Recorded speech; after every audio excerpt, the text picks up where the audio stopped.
Last night I tasted my own blood for the first time. It was warm, metallic, intimate, the kind of taste that doesn't belong in a marriage. I remember staring at the refrigerator door while my husband's handprint bloomed across my cheek thinking, so this is how it happens. Not in dramatic slow motion, not with screaming, just a single strike, a single breath stolen, a single line crossed forever. And this morning he came downstairs expecting breakfast. He did not expect the police. My name is Vanessa Clark. I am 52 years old and I have spent 18 of those years married to a man who once called me his queen. This morning I sat at my dining room table with a split lip and a bruise spreading across my face like a dark flower opening in time-lapse. I did not hide it, I did not cover it with makeup, I did not ice it until the swelling went down. I let it show, because for 3 years I hid everything, the grabbing, the shoving. The way I learned to read the sound of his car door closing to predict what kind of night it would be, the way I stopped laughing too loudly, the way I stopped calling my sister, the way I stopped being visible. Last night he crossed the final line. He hit me, not an accident, not a stumble, not a chaotic flail, a deliberate backhand across my face because I said I was leaving. I didn't scream, I didn't fall. I stood there in the kitchen, my lip split open against my tooth, and I felt something inside me go cold and clear. Not broken, clear. At 3 a.m. while he snored upstairs, I made cheese grits from scratch. I kneaded biscuit dough with steady hands. I brewed coffee. I set the table with our wedding china, the gold-rimmed plates we saved for special occasions. Well, this was special. Gardenias from my yard sat in the center of the table.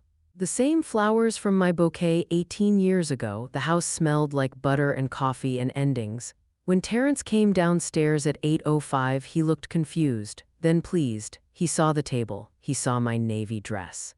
He saw my bruised face and he smiled. "You finally learned," he said, biting into a biscuit. "Little discipline." I watched crumbs fall onto my grandmother's embroidered tablecloth. I watched the satisfaction on his face. He thought I'd submitted, he thought fear had corrected me. At 8:12 the doorbell rang, his smile vanished. "I invited them," I said. I walked to the door. Detective Lisa Hartwell stood there in full uniform.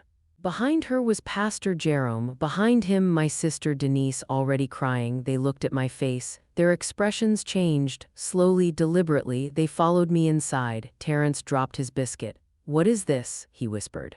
"This," I said, standing at the head of the table, "is the consequence you thought would never come." I told them everything, not dramatically, not hysterically, just plainly.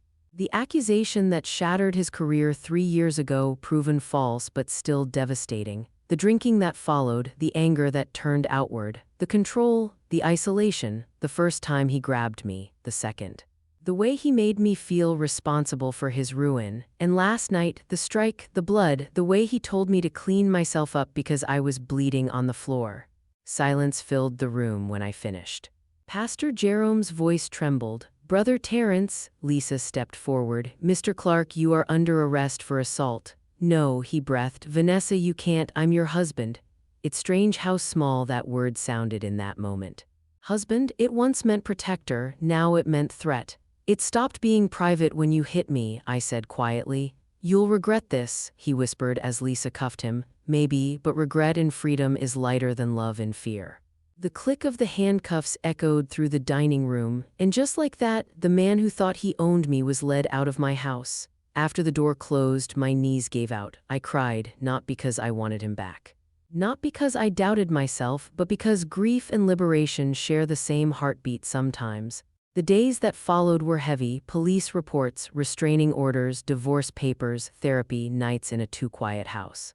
But slowly, the silence stopped feeling like loneliness. It started feeling like peace. I repainted the walls, changed the locks, kept the doorbell camera, not from paranoia, from power. This is my house now, my life, my breath. He wrote me from rehab months later, said I saved his life. Maybe I did, but what matters more is this: I saved my own. The bruise faded, the split lip healed, but I kept one thing, the memory of the moment I chose myself. Because that was the real turning point, not the arrest, not the divorce, the choice. If you are living in a house that feels like a cage, if you are shrinking to keep someone else comfortable, if you are waiting for one more apology to make it okay, please hear me. Love without safety is not love, respect is not optional, and peace is not selfish. Sometimes the most shocking act isn't leaving, it's staying silent, and the most powerful thing you can do is open the door. And if this story touched something inside you, then stay with Whispers of Me. God bless.